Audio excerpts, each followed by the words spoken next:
Hey, Gabrielle, it's so nice to have you on the show today. How are you doing? I'm good. Thanks for having me. Beautiful, and thank you so very much for being here. You see, just like I mentioned earlier, I truly appreciate it. Thank you so very much. And you see, Gabrielle, oftentimes I love to thank my guest for two things, and I do this so often to the point where it has become my anthem. So, firstly, I want to say thank you so very much, Gabrielle, for investing in yourself. You see, you are on this platform right now because you did invested in yourself. And oftentimes, Gabriel, I love to make reference to the amazing mango tree.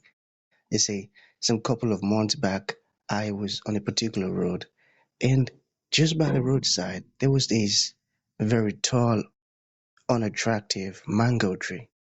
And I use the word unattractive because the mango tree's got no mangoes on it, and the leaves were all dry. So I just walked past it and I went my way. But you see, Gabriel, just recently I was on that same road, and this time around, a lot's changed about the mango tree. The mango tree caught my attention pretty good from a distance, and immediately I felt the urge to move so close to it, of which I did, and it wowed me because now the mango tree's got a lot of mangoes on it, beautiful green leaves and healthy branches, and not just mangoes now, Gabriel. I'm talking about ripe mangoes. It was such a lovely moment that day. I was so excited. Here is my point. The fact that you dedicated your time, energy, and resources to becoming the amazing Gabriel that you are today, that alone has made it really impossible for me to skip you. And that's why you got the request from me to be on the show because I was attracted to the fruit of all that you're doing. Your insights, your philosophies, how you're offering your solutions, the impact your work is having. This stuff's so amazing. And just before I Thank you. sent you the text, yeah, I said to myself, I've got to benefit from those beautiful things Gabriel is doing. Not only me now, but even the audience. And here we are today with the amazing Gabriel. So thank you so very much for doing that yourself. And secondly, thank you for saying yes to the invite. Because if you had said nope, there was nothing Elisha could do about it. Thank you so much. This is such a lovely, beautiful intro. Thank you so much. You've totally made my day. Thank you, Elijah. Awesome. Thank you too. Thank you so very much. So let's get started. You see, I'm quite excited to have you on the show today, Gabriel, for two reasons. Firstly, my interest in knowledge seeking. I believe in order for one to transition from a terrible situation to that of a beautiful one, I believe it takes the application of knowledge, quality information, and not just knowledge now, but the application of it.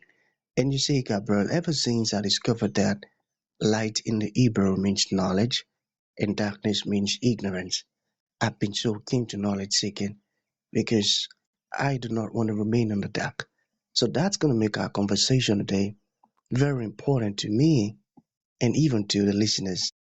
The second reason why I'm excited to have the amazing Gabriel on the show is for the sake of the audience. You see, Gabriel, we live in an age where information is as abundant as grains of sand. We've got lots of information flying out there. So these folks Mhm. trust me for quality information, very important one, and impactful stuffs, of which I am totally convinced, Gabriel, that our conversation is going to be insightful and impactful. So for that I sure reason, hope Gabriel, so. let's get yeah.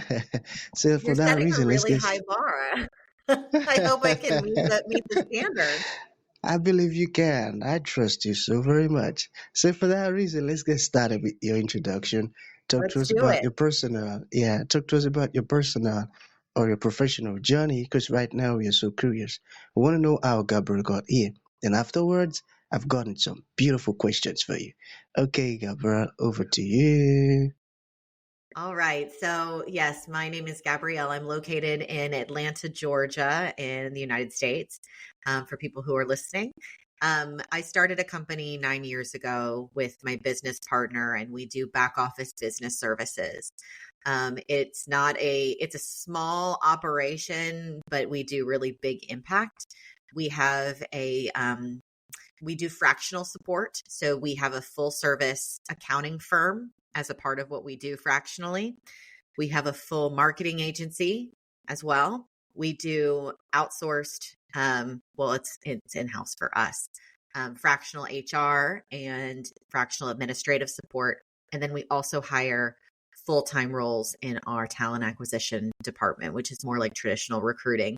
So that's the company that we started 9 years ago. We've been able to help clients all across the country, all different walks, all different business sizes. And in my personal life, I'm a mom of two little kids. So they're 2 and 3 years old. And I've been married for 7 years. And yeah, I love to travel, but I don't ever get to do it anymore because I've got 2 kids. So Amazing, amazing. That's good to know. And thank you for sharing that with us. You see, while I was reading a little bit about you, all right, I discovered something amazing. I discovered that you quit your corporate job at 26. So what was your biggest fear when quitting your corporate job? I was very lucky that my biggest fear was not financial. Obviously, I was supporting myself, but because I was going in business with my business partner, who also happens to be my mother, I knew I could move back into her house. So when I got rid of all of my well, one, I was getting rid of all of my expenses, but when I got rid of my job, I knew that between my savings and living in her house and not having as many bills, I would be able to make it. So luckily, a financial fear wasn't a part of my journey because which was a blessing because I know a lot of people that is their struggle. My fear or my biggest challenge was more mental. I was really afraid of, I was at a corporate job and what I thought was my dream career, my dream job. Looking back, it wasn't serving me the way that I was meant to be served because I was meant to be an entrepreneur. My fear was that I was stopping something that was going to be great and starting something completely unknown. And what if that unknown wasn't as great as I had made it up to be in my head? What if I am actually stopping really great growth in my corporate career with growth with financials, growth in job, growth in being able to travel the world and do some really cool projects? What if I am cutting myself off at the knee from all of that opportunity that I know is there because I've seen other people do it, and that's the roadmap to do something completely unknown? And then the worst is, what if I fail? Now, I'm not a person that really puts a lot of weight on what if I fail, because I don't think you should really focus on that at all. I think you'd manifest that if you end up thinking about the fear of failure. But it was a part of it of, am I going to have to come crawling back and then I'm starting behind from all of my peers because I went and I did this thing. Luckily, that wasn't what happened. So I'm very blessed that I took the leap and my fears didn't come true. The fact that you took the leap, that's very inspiring because I know of someone who his job is actually killing him, but he refused to quit because of the financial aspect of it. And It's a huge once you're part of it. done, And I'm very glad yeah, that that wasn't a part of my journey, but I recognize that that is the biggest fear for most people. I was just in a part of my life to where I had a safety net built in. What I would say for somebody that's stuck in a job or a career that they absolutely hate and they've got a dream for something bigger and they've got the weight of what am I going to do financially, it is okay to start slow. I didn't because I had the ability to jump in 2 feet first, but I'm a big believer in the side hustle. If you do it right, there's wrong ways to do it and there's right ways to do it. Make sure that you're not taking a leap because you're excited and then you're not giving yourself enough security financially. So my heart goes out to that person because I know there's a lot of people that are living that exact same story.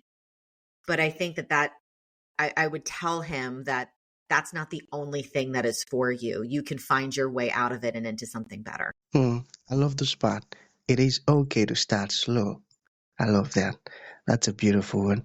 So let's talk about leadership. What have you learned about leadership so far? So much about leadership, Elijah. So much. Our organization is about 45 people, and it used to just be, me and my business partner, my mom. And so I've learned a lot.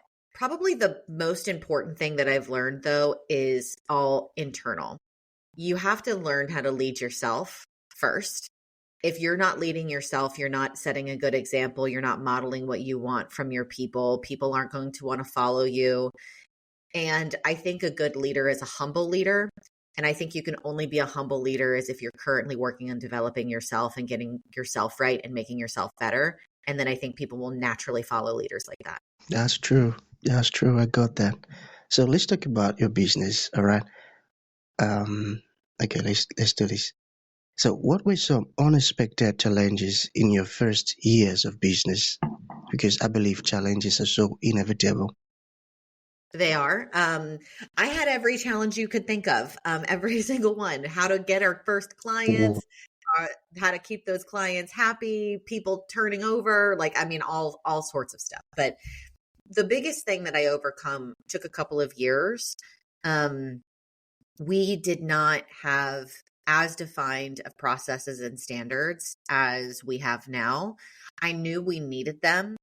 My business partner, Chrissy, always told us that we needed to have them, and we did. They were loose, but we never really followed them, and that was my bad because every client was different, all their needs were different. We were trying to not put them in a box, and it ended up not serving us well because we were doing things differently for every single person. We weren't managing quality.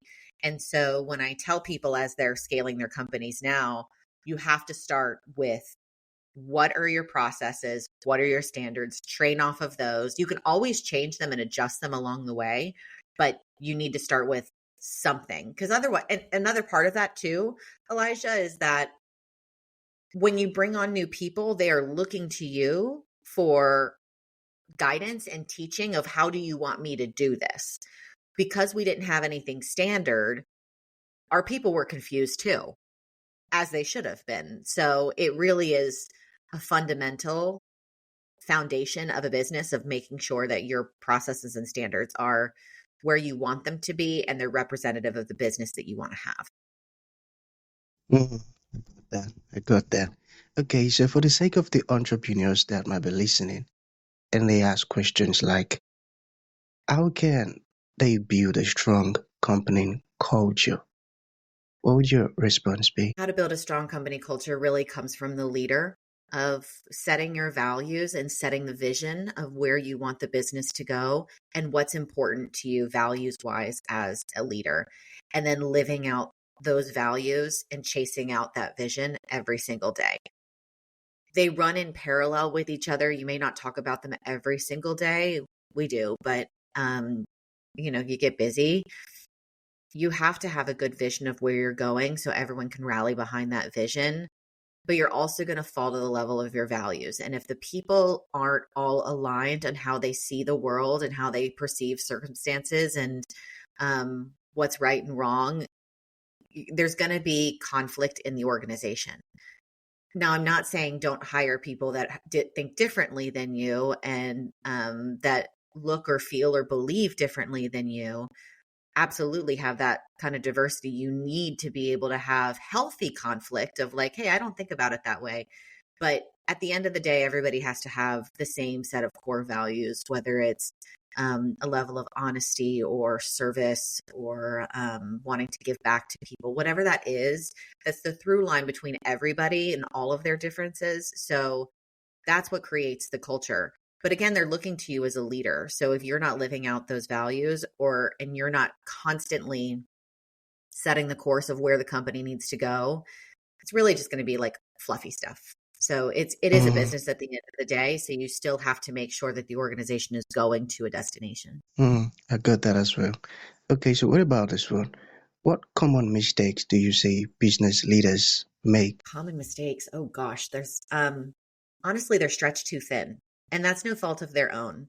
They've got a lot of things happening in their lives. I do. I mean, I fall right in this category. I think the best thing that we can do as leaders and business owners and entrepreneurs is to do our best to rise above all the things that are happening in the business and to try to get above it and say, what do I want to do with this company? What is the overall vision? Where am I taking it? What kind of clients do I want to have? What's working? What's not working? How do I fix it? Because when you're in the forest, you're not able to see things like that. You have to step out of it and say, all right, where am I going? How am I solving this? And then take your company there.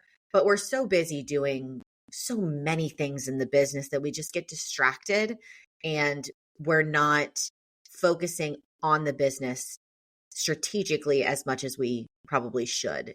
And that's the exact work that's going to make your business grow and it's going to make your business scale faster. But it is very difficult to Got do. that. I tell you. Okay, so finally, um, where do you see your company in 5 years' time? Okay, in five years' time, where do you see your I'd like company? to see I'd like to see our company triple in revenue in 5 years. It's definitely Beautiful. possible. Yeah. We've spent the first 9 years kind of figuring out who we are and what we're good at. Um, and now we are looking at mass scale and how do we do mass scale? Very much like I said in the beginning of this interview, we're starting small. We have a foundation and a base, but according to what our business should and could be doing, we're still small. So we're going to be doing what every entrepreneur who's just starting is doing is we're going to be taking the money that we have in that's extra and reinvesting it in the business and doing things that we know works and then just replicating that, putting more money in, more money investing, have it come back and then doing it again until we scale, scale, scale. Because we've been doing this for a while, the growth should happen a lot faster than we were in the beginning because the reinvesting should be a lot bigger, but it's still the same concepts and principles. Beautiful, beautiful. And so shall it be, I believe. So to bring this to an end, Gabriella, what would you like to leave the audience with, like a final thought? And to those folks who would like to reach out to you, learn more about your company, or ask questions, how can that be possible? Sure. I want to leave the audience with if you have a dream on your heart to do this, to be an entrepreneur, to have a business, or you have a business already and you're in a tough season, the journey is very hard, but it's absolutely worth it. And you can do this. It's very easy to look at people on the internet or people that you know, or even me, and say, oh gosh, they can do it because, but I can't because that's all in your mind. Nobody knows what they're doing. I see the inside of hundreds of businesses. We're all just being scrappy trying to figure it out. There is no magic answer. And I assure you that you are smart enough, driven enough, and capable enough to do it. So if that is something that you want, I say go for it. Figure it out and go for it. And if you want to reach Profound out to words. me, yeah, people can reach out to me on LinkedIn, Gabrielle J. Mills on LinkedIn, and Gabrielle.speaks on Instagram. Beautiful, Gabriella. So that's going to be the end of the show. Thank you for coming and thank you for sharing this beautiful stuff with us. It means a whole lot. Thank you. Thank you so much, Elijah.